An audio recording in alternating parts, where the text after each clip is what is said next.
नमस्ते दोस्तों, आप सभी का electrician trade tricks YouTube channel में स्वागत है।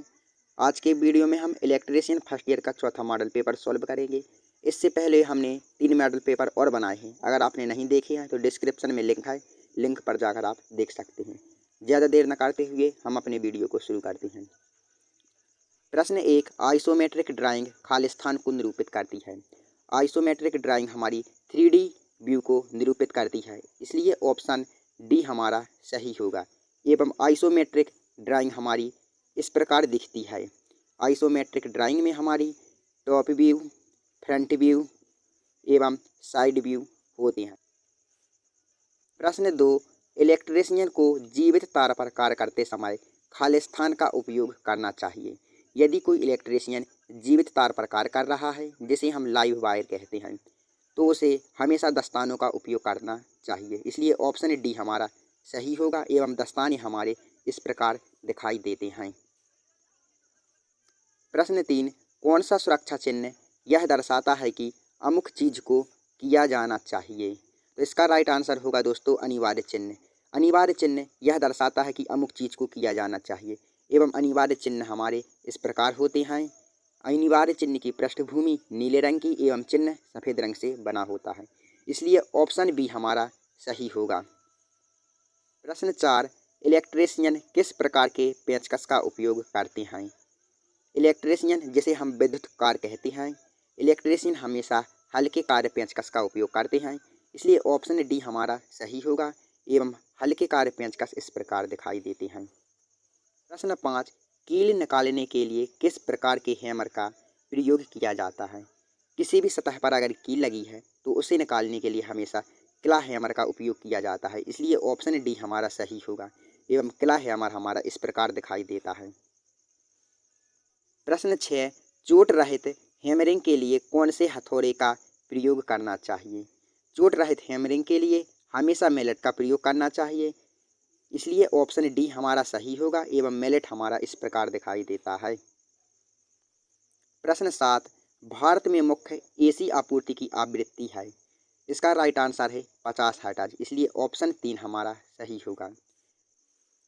प्रश्न 8, कॉपर के अणु में कितने इलेक्ट्रॉन होते हैं? जिसे कॉपर के अणु में 29 इलेक्ट्रॉन होते हैं। इसलिए ऑप्शन ए हमारा सही होगा। प्रश्न 9, चालकता का विपरीत पद क्या है? चालकता का विपरीत पद प्रतिरोध होता है। इसलिए ऑप्शन बी हमारा सही होगा। यदि आपसे पूछा जाए विशिष्ट चालकता का विपरीत पद क्या होता है, तो इसका राइट आंसर फिर हमारा विशिष्ट प्रतिरोधकता होता है। प्रश्न 10, PILC एकल कोर केबल का विस्तार होता है। तो इसका राइट आंसर है पेपर इंसुलेटेड लीड कवर्ड। इसलिए ऑप्शन ए हमारा सही होगा। प्रश्न 11, कोई पदार्थ जिसका उपयोग सोल्डरिंग प्रक्रिया के दौरान चालक की सतह पर ऑक्साइड को घुलाने के लिए होता है, तो इसका राइट आंसर है दोस्तों फ्लक्स। फ्लक्स का उपयोग सोल्डरिंग सतह को ऑक्साइड मुक्त करने के लिए किया जाता है। प्रश्न 12, आदर्श वोल्टेज स्रोत होते हैं। तो इसका राइट आंसर है दोस्तों शून्य आंतरिक प्रतिरोध। यदि आदर्श वोल्टेज स्रोत है तो उसका शून्य आंतरिक प्रतिरोध होना चाहिए।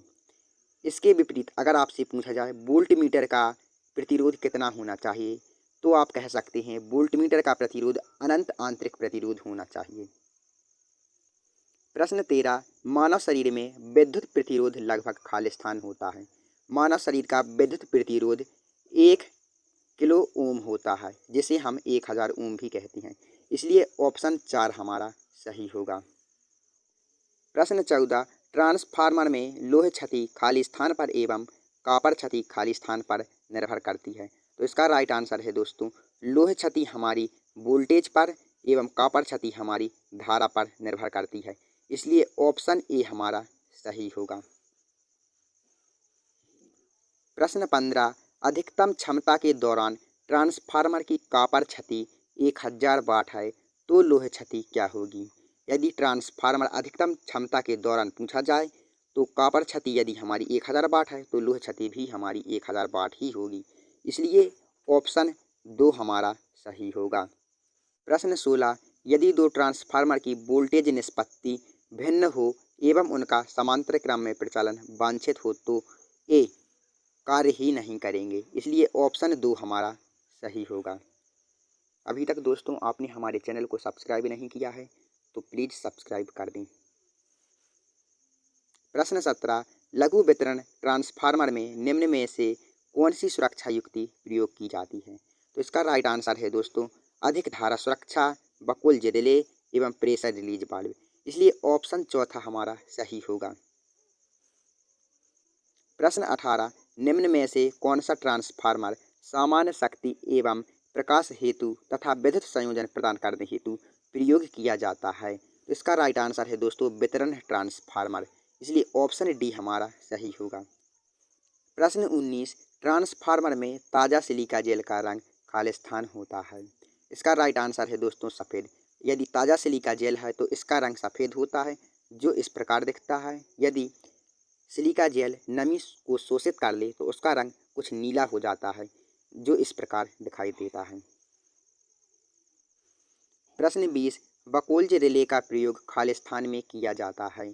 जो हमारे बकुल्ज रिले होते हैं इनका उपयोग तेल शीतलित ट्रांसफार्मर में किया जाता है।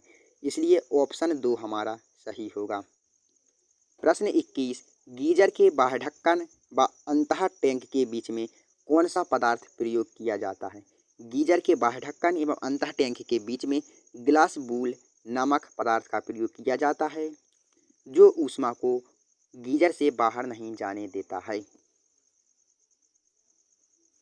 प्रश्न 22, गीजर की आंतरिक सतह पर टिन की परत चढ़ाने का मुख्य कारण है। तो इसका राइट आंसर है कॉपर की शीट पर कोरोजन प्रभाव को समाप्त करना।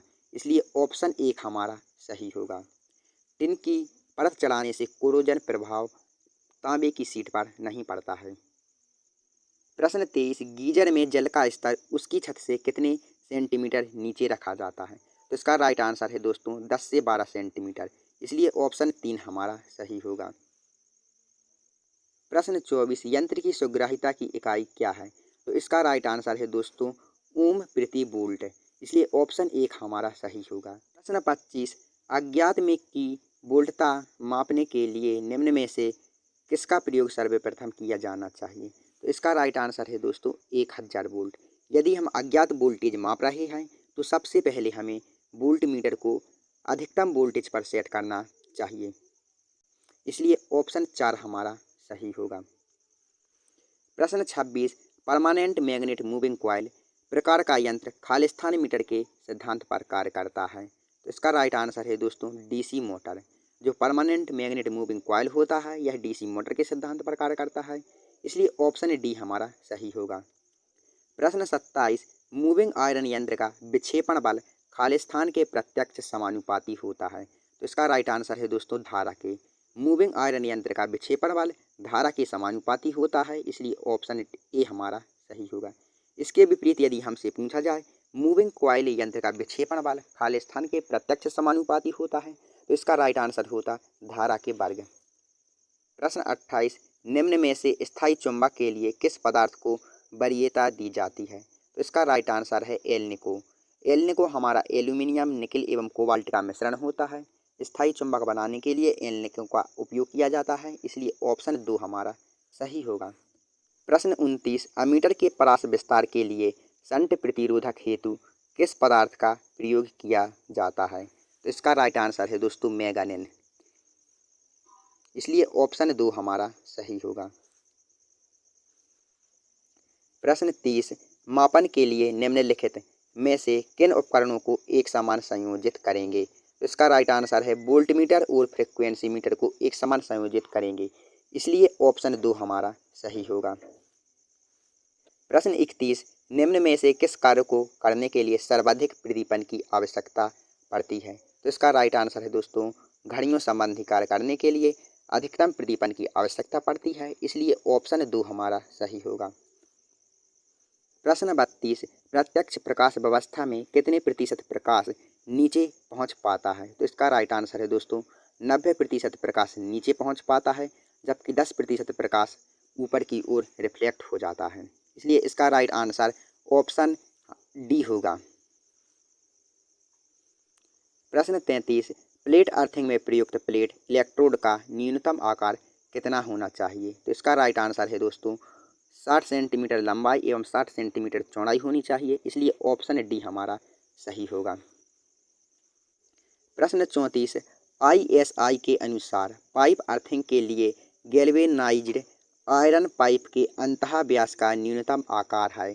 इसका राइट आंसर है दोस्तों 38 mm, इसलिए राइट आंसर हमारा ऑप्शन डी होगा। प्रश्न 35, सामान्यतः शरीर में कितनी मिली एम्पियर से अधिक धारा का प्रवाह खतरनाक हो सकता है? तो इसका राइट आंसर है दोस्तों 50 मिली एम्पियर से अधिक धारा का प्रवाह खतरनाक हो सकता है, इसलिए ऑप्शन ए हमारा सही होगा। प्रश्न 36, विद्युत उपकरणों को अर्थिंग प्रदान करने का मुख्य उद्देश्य क्या है? तो इसका राइट आंसर है दोस्तों विद्युत झटका लगने की संभावना को समाप्त करना, क्योंकि अर्थिंग हमारा लीकेज करंट से सुरक्षा करता है, इसलिए ऑप्शन डी हमारा सही होगा। प्रश्न 37, अर्थ इलेक्ट्रोड का प्रतिरोध बहुत कम होता है, इस कारण से कौन सी धारा पृथ्वी में चली जाती है? तो इसका राइट आंसर है दोस्तों लीकेज धारा। अर्थिंग हमारी लीकेज धारा से सुरक्षा करती है, इसलिए ऑप्शन 3 हमारा सही होगा। प्रश्न 38, निम्न में से किस युक्ति के लिए दोहरी अर्थिंग आवश्यक है? तो इसका राइट आंसर है दोस्तों मोटर, जनरेटर एवं ट्रांसफार्मर, इन सभी के लिए दोहरी अर्थिंग की आवश्यकता होती है, इसलिए ऑप्शन डी हमारा ये सभी सही होगा। प्रश्न 39, IE नियम के अनुसार आपूर्तिकर्ता को उपभोक्ता के मकान पर खालिस्तान उचित रूप से प्रदान करना होगा व बनाए रखना होगा। तो इसका राइट आंसर है दोस्तों अर्थ टर्मिनल, इसलिए ऑप्शन 3 हमारा सही होगा, क्योंकि आपूर्तिकर्ता उपभोक्ता को फेज एवं न्यूट्रल तो देता है, इसके साथ उसे अर्थ टर्मिनल को भी प्रदान करना चाहिए। प्रश्न 40, तापीय रिले विद्युत खालिस्तान पर आधारित होती है। तो इसका राइट आंसर है दोस्तों ऊष्मीय प्रभाव। तापीय रिले विद्युत के ऊष्मीय प्रभाव पर आधारित होती है, इसलिए ऑप्शन 2 हमारा सही होगा। प्रश्न 41, किस युक्ति का उपयोग स्विच व सुरक्षात्मक युक्ति के रूप में हो सकता है? तो इसका राइट आंसर है दोस्तों मिनिएचर सर्किट ब्रेकर, इसलिए ऑप्शन 3 हमारा सही होगा। प्रश्न 42, एक कंक्रीट दीवार तथा छत पर पेंच लगाने के लिए किस वस्तु का उपयोग किया जाता है? तो इसका राइट आंसर है दोस्तों रावल प्लग। यदि किसी कंक्रीट दीवार पर या छत पर पेंच लगाने हैं तो रावल प्लग का उपयोग किया जाता है, एवं रावल प्लग हमारा इस प्रकार दिखाई देता है। प्रश्न 43, किसी विद्युतीय परिपथ का खालिस्तान के बिना कोई उपयोग नहीं है। तो इसका राइट आंसर है दोस्तों उपभोक्ता युक्ति के बिना किसी भी विद्युत परिपथ का कोई उपयोग नहीं होता है, इसलिए ऑप्शन 1 हमारा सही होगा। प्रश्न 44, सिंगल फेज सप्लाई में प्रयुक्त मुख्य स्विच को दिया जाता है। तो इसका राइट आंसर है दोस्तों लाइन में फ्यूज एवं न्यूट्रल में लिंक दिया जाता है, इसलिए ऑप्शन 2 हमारा सही होगा। प्रश्न 45, बैटरी को फिट करते समय बैटरी की खालिस्तान का ध्यान रखें। तो इसका राइट आंसर है दोस्तों बैटरी को फिट करते समय उसकी ध्रुवता का ध्यान रखें, इसलिए ऑप्शन 2 हमारा सही होगा। प्रश्न 46, यदि सेलों को खालिस्तान में संयोजित किया जाता है तो आउटपुट वोल्टेज बढ़ जाती है। तो इसका राइट आंसर है दोस्तों श्रेणी क्रम। यदि सेलों को श्रेणी क्रम में संयोजित करते हैं तो आउटपुट वोल्टेज बढ़ जाती है, इसलिए ऑप्शन 1 हमारा सही होगा। यदि इसके विपरीत सेलों को समांतर क्रम में संयोजित करने से एम्पियर हावर क्षमता बढ़ जाती है। प्रश्न 47, 12 वोल्ट बैटरी के लिए कितने लेड एसिड सेलों का समूह किस संबंध में होना चाहिए? तो इसका राइट आंसर है दोस्तों 12 वोल्ट बैटरी के लिए 6 सेल श्रेणी क्रम में होनी चाहिए, इसलिए इसका राइट आंसर 2 होगा। प्रश्न 48, निम्न में से कौन सा सेल प्राथमिक सेल नहीं है? तो इसका राइट आंसर है दोस्तों लेड एसिड सेल हमारा प्राथमिक सेल नहीं है, इसलिए ऑप्शन 3 हमारा सही होगा। इसके विपरीत डेनियल सेल, लेक्लांसी सेल एवं शुष्क सेल हमारे प्राथमिक सेल होती हैं। 49, इंडक्टिव AC परिपथ में क्या होता है? तो इसका राइट आंसर है दोस्तों धारा वोल्टेज से पीछे चलती है, इसलिए ऑप्शन 2 हमारा सही होगा। प्रश्न 50, मोटर व जनरेटर में कौन सा चुंबक प्रयोग किया जाता है? तो इसका राइट आंसर है दोस्तों, मोटर व जनित्र में अस्थायी चुंबक प्रयोग किया जाता है, इसलिए ऑप्शन 2 हमारा सही होगा।